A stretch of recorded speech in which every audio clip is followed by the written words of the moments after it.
This is a 1980s aluminium back door made by Monarch, which has a 3-point locking system made by Union, it has, I'll show you this,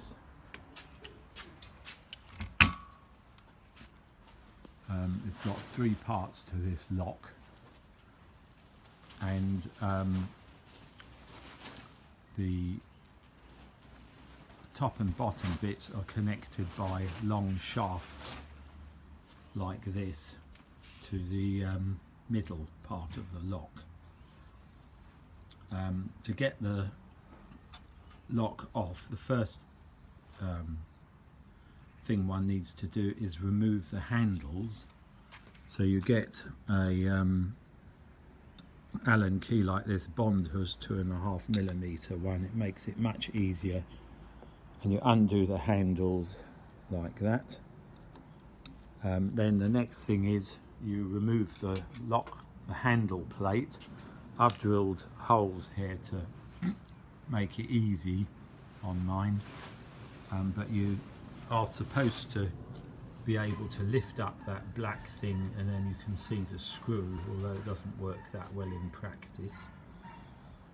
Once you've done that, the next step is to remove the lock barrel, and there's a screw here that you undo, and then if you've already got the handle plates off, you just turn this barrel to the right position to pull it out.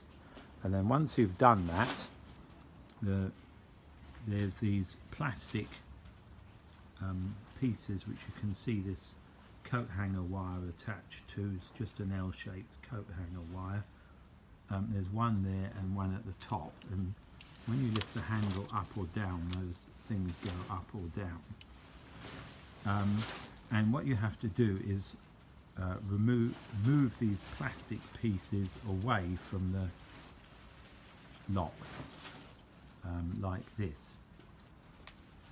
This is a representation of the plastic piece, that black bit, and the lock is here, and basically that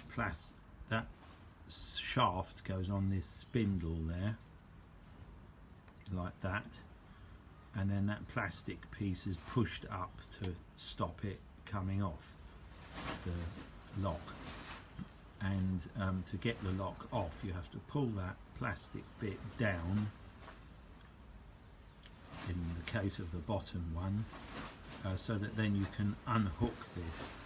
Whereas if you try and unhook it without pulling it down, you'll just break the plastic, which might not be available anymore. And that's it.